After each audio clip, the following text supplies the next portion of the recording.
Hello, my friend. Welcome to How to Like Your Life. This is a brain training and modern hypnosis podcast for ambitious creatives and visionaries to elevate your mindset and accelerate toward your biggest goals. I'm Emily Lies. I'm a certified hypnotist and brain training specialist, and in each episode, we explore how to set your brain up for success and use it intentionally through self-hypnosis, neuroscience, and subconscious reprogramming to build confidence and momentum and create a future that excites you. So let's dive into today's episode. All right, let's get into it. I'm really excited to dive into this topic today because this is a problem. This is a block that I see in so many people. And it is the sneaky thing that holds a lot of us back from really going after the life that we deeply want, but we're maybe afraid to admit. This episode, my friend, is all about how you need to be dreaming bigger. You have got to stop editing and suppressing and criticizing your own daydreams and give yourself permission to actually want the thing that you want and name out loud that you want it.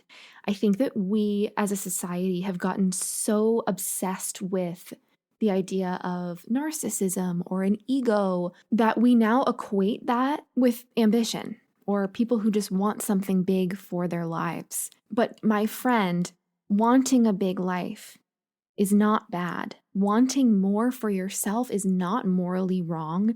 In fact, the more you are able to achieve the things that you want, the more you have capacity to serve everyone else around you. Because who's going to be able to support the people you love and contribute positively to society? The version of you who is wonderfully content and successful and financially abundant and healthy, or the person who is hustling and struggling and hasn't reached that level of fulfillment yet, right? Your best self in the best possible life that you can imagine for you is an act of service for the world. So we're scrapping that whole association just at the onset here so that we can dive in a little deeper, because so many of us hold ourselves back, and we are the reason we haven't reached the thing that we want because we won't let ourselves admit what we really want. I want to tell you a little story, give you a little example. A friend of mine who is just one of the best singers I have ever heard. She is so freaking talented. She is pursuing a career in musical theater in New York. And we were chatting about our goals. And I asked her, what is it that you really want from this career? Thinking she would say, like, I don't know, a Disney princess or originating a Broadway role or being on the national tour of something, some big goal, right? What she told me was that her goal for this year is to get a Broadway callback, which is an audition if you're not in the theater community. She limited her goal to getting a callback rather than booking a role or getting a Broadway contract. And she told herself that getting the callback, getting asked to come back for another audition, was enough for her. Like that was the best she could do. And I haven't stopped thinking about this. This conversation was months ago. And if you are that friend and you're listening, I love you and you can do so much more. Because here's the thing. Our expectations and our goals of the best case scenario that we allow ourselves to imagine create the limit around what we can easily achieve. We are creating the upper limit of what is possible for ourselves. And then beyond that, our minds resist everything further, everything more wonderful, because we have convinced ourselves that it's out of reach.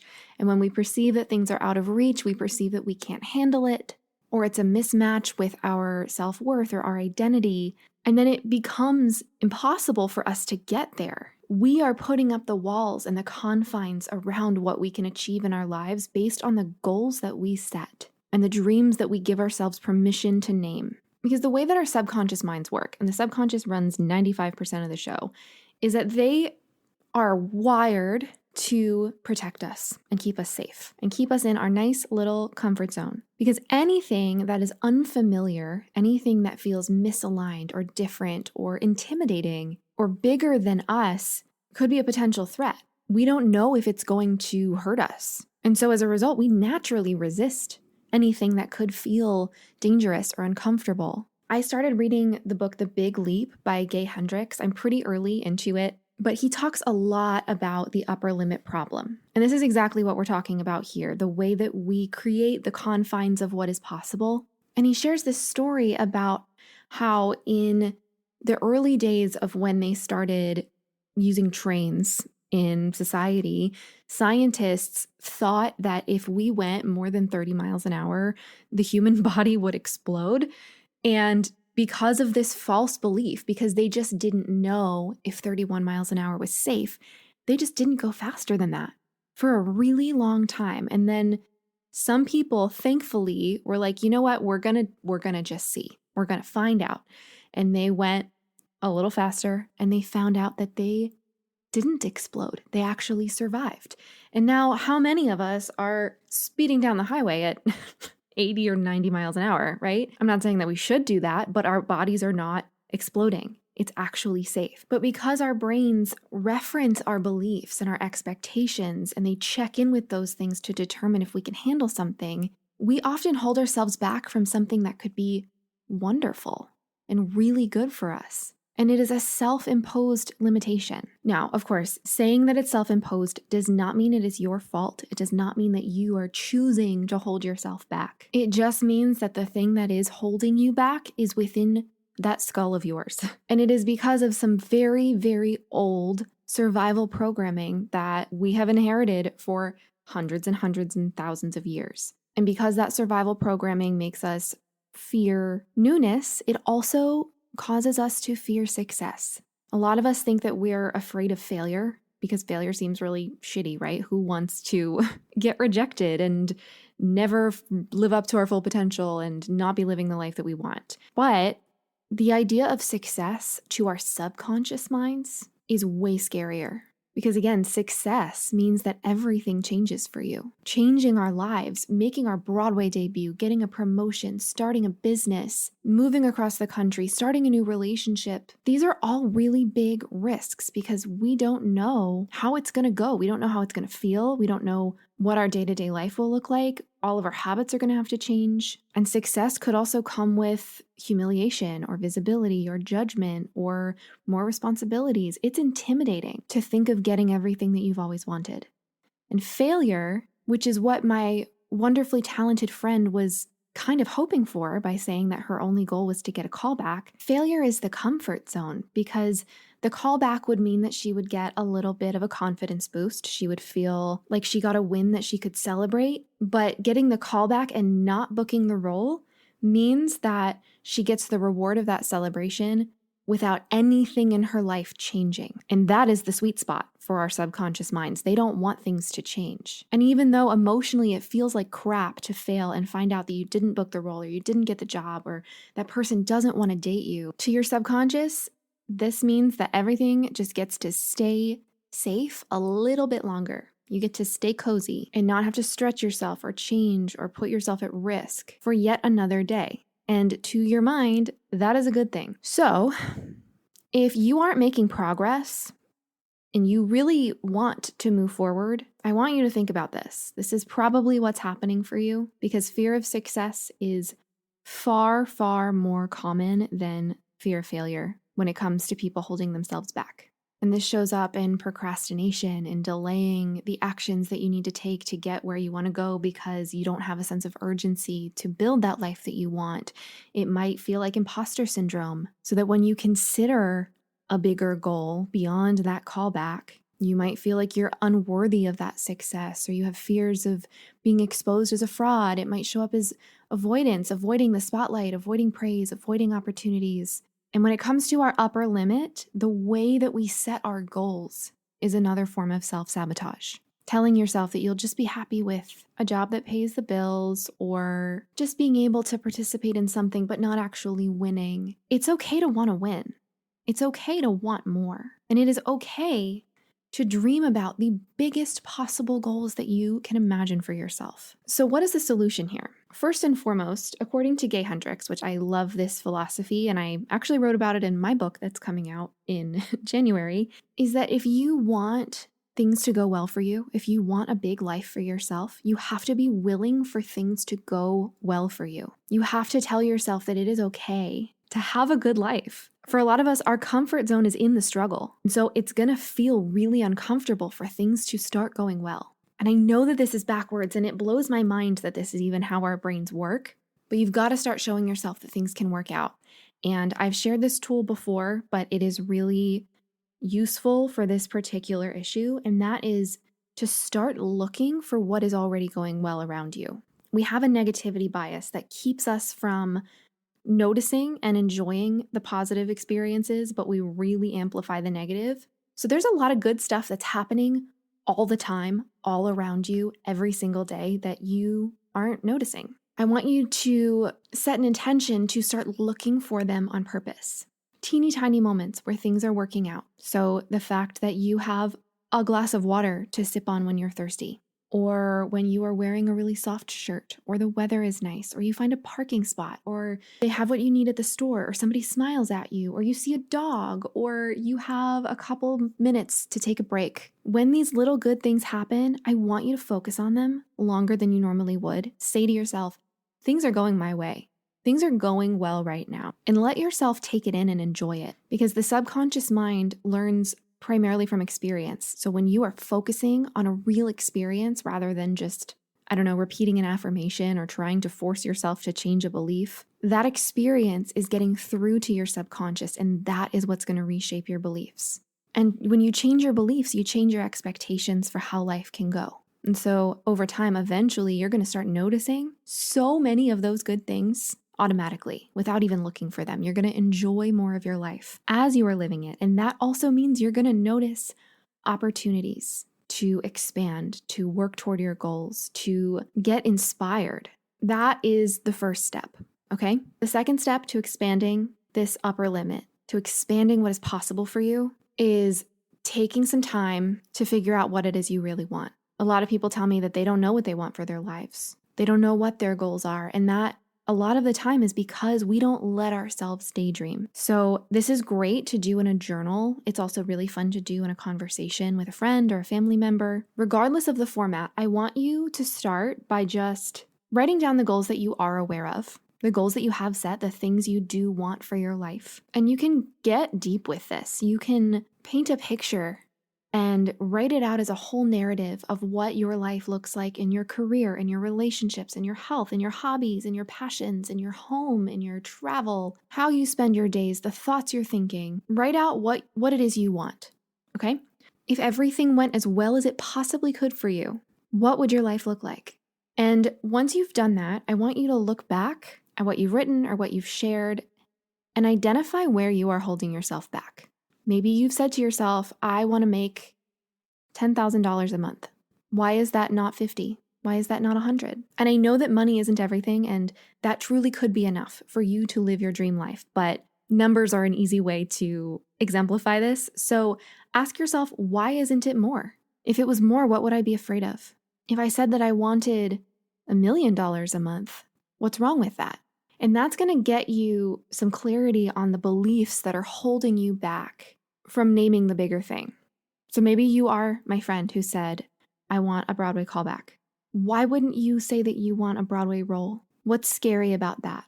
And I don't know, for me personally, I really want to be on Broadway too, and I know that I'm not ready. So if I were to answer that question, I would think, well, a callback would make me feel good. It would make me feel like I'm on the right track, but getting the role, I wouldn't feel like I deserved it. I wouldn't feel like I'm ready. I wouldn't feel like my body is ready for that level of intensity.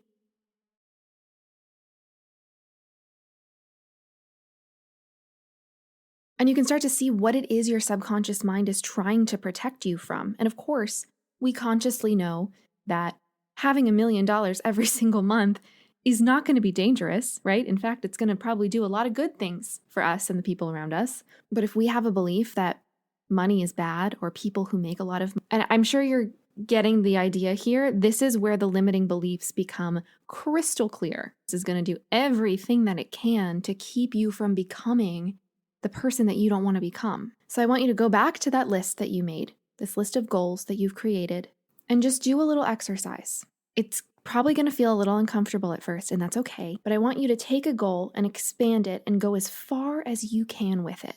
asking yourself, how can I make this even bigger? How can I dream of even more? So if you want a Broadway callback, what's the bigger version of that? Booking the role, right? What's the bigger version of that? Being in the original cast recording. What is bigger than that? Winning a Tony Award. Being honored by the people that you admire, becoming known in your industry for being an incredible storyteller and performer, right?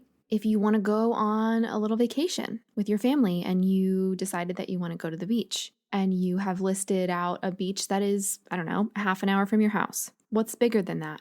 Getting a beach house in Hawaii, owning a beach house, right? Being able to go whenever you want, having the flexibility to make your life feel like a vacation. And of course, this is broadening it to a big extent, and that might not actually be what it is you want, but it's allowing you to daydream and explore how much bigger can you make this. And what this is doing as you write these out is you're starting to expand your upper limit. You're starting to introduce the idea that you could safely name that you want more for yourself. And this isn't going to magically make your subconscious be on board with that. That is our next step. But figuring out what it is that you want is important. Getting rid of those barriers and those limitations that are self-imposed is the first step to going further with your life. Because remember, the goals that we set, the best case scenarios that we give ourselves permission to imagine, is the furthest that our brains will let us go. That doesn't even mean that we'll get there. It just means that that is the furthest that we can go and stay within our comfort zone. So if you expand it so much more, that means you have a lot more possibility within that comfort zone of yours. If you are shooting for a Tony Award, you are way more likely to be cast in that role than to just get a callback, because that is within the comfort zone. That's within those confines of what you want.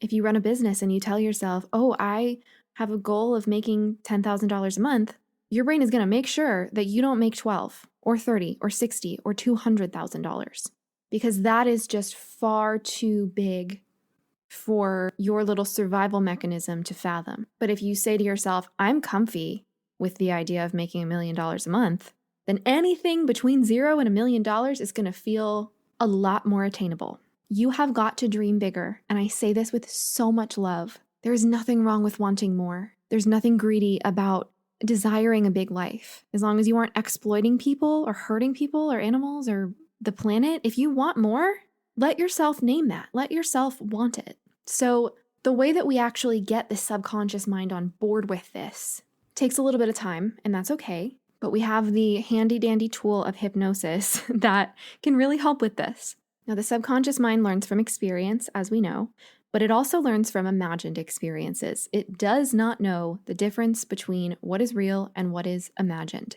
especially in hypnosis, because hypnosis turns down the self-doubt, the critical, buzzy thoughts that keep us rationalizing to the part of you that says, oh, it can't be possible for me to make $1 million a month, or I couldn't possibly deserve to be on Broadway. That part of you gets put in the back seat during hypnosis. You stay in control, you stay aware, it's not mind control, but that self-doubt is not as loud. And so it's easier for you to show your subconscious a new way of living and thinking and feeling and believing and behaving. So what I recommend is starting to give yourself imagined experiences of that really big goal that you've set. What would your life look like if you made $1 million a month effortlessly and you still had free time and you can do all the things you want? What would your life look like? What would you do? Who would you be? Who would you hang out with? Where would you go? Where would you live? How would you spend your time? How would you help people? I want you to close your eyes and imagine that life going that far with your goals. If you won a Tony Award, what would your life look like? What does a Tony Award winning version of you do in your day-to-day life? You're probably on Broadway, right? You're probably doing fancy concerts and hanging out with all of the wonderfully talented people that you deeply admire. Bring that to life in your mind. Let yourself experience the best case scenario. What would it be like if you owned a beach house on a gorgeous oceanfront property? How would you spend your mornings at that beach house? Would you invite friends and family over to visit? Would you do yoga with the sunrise? Go far with it. Stop editing your daydreams. Now, as always, this podcast is paired with my hypnosis app, Dawdle, which has over 200 guided hypnosis sessions. specifically to help you build the life you want and achieve more and feel more confident and motivated so that you can set your brain up for success and really reach your full potential. And within the app, there's a section for this podcast, and there are recommended guided sessions that are paired with this episode to help you expand and dream bigger. And it's a lot easier to do this when you're guided. Of course, you can absolutely visualize these things on your own. You don't have to use Dawdle, but I find that it's a lot easier to get into that deep, relaxed, open trance state when somebody else is guiding me, even if it is my own voice, because I do listen to Dawdle every day. And it allows the experience to sink into your mind a lot more deeply. So the recommended sessions for this episode are really going to help you expand and celebrate what is possible for you and remove the blocks that are holding you back from dreaming bigger. So all those beliefs that you identified in that journaling exercise, you'll be able to let go of them in hypnosis and rewire the way that your subconscious thinks about your future and what is possible for you so that you don't just go throughout your whole life thinking you can only go 30 miles an hour on a train. You can actually get on an airplane and fly across the world, metaphorically and literally. You can do so much more than you are letting yourself see in your mind. It's just a matter of showing your subconscious that it's safe and that you can handle it. Because when you visualize in hypnosis, you're making those experiences feel familiar to your mind. You're normalizing what it is like to make $1 million a month, or to be on Broadway, or to have that dream house, or to own that company, or to have that relationship or that family. You're making it feel normal. And when something is normal, that's when it starts to feel safe, because the subconscious is like a little prediction machine. And if it knows what to expect, if you show it what it will feel like to live that life, that's half the battle of releasing that resistance. And so when you reach that $10,000 mark or 20 or 30, it won't feel like a wall that you have to push up against. It's just going to keep accelerating you forward because you already know that it's okay. You already know that it's safe. And again, I know that this isn't all about money, but it's also okay to want money. I've been learning that. It's okay to want things in your life. It's okay to want more. You are allowed to take up space. You are allowed to dream big. No matter what your life looks like right now, no matter what your circumstances are, you are allowed to want more for yourself, and you are worthy of it. So just take a moment to let that sit for a second. Maybe put your hand on your heart and take a long, deep breath in. And on your exhale, remind yourself, I am worthy of this. Okay? And the hypnosis sessions in Dawdle will really help with this. Try out the journaling exercise. I also forgot to mention Dawdle is free for 7 days, so you can try this session out, no strings attached. Check out the trial, explore some of the other sessions in the app. I highly recommend the ambition category in the library if you are trying to expand this and really grow what's possible for you, because there's some really good sessions in there. So make sure to check that out. I'll put it in the show notes. And as you move throughout this week, remember that you are worthy of wanting more. And you now know how to want more. You have the tools. If you got something out of this episode, if you found it useful, please leave a rating and a review wherever it is you are listening to this podcast. Ratings are so helpful in getting this free resource out to people and helping people learn how to hypnotize themselves, how to rewire their minds to build amazing lives. It really is my mission for the world to know what they are capable of. So leave a rating, leave a review, share this episode on your Instagram story and tag me. My Instagram is @EmilyLies. I would love to hear your thoughts, and make sure you are subscribed so that you don't miss another episode. It has been great chatting with you as always, and I will talk to you soon. Bye, friend.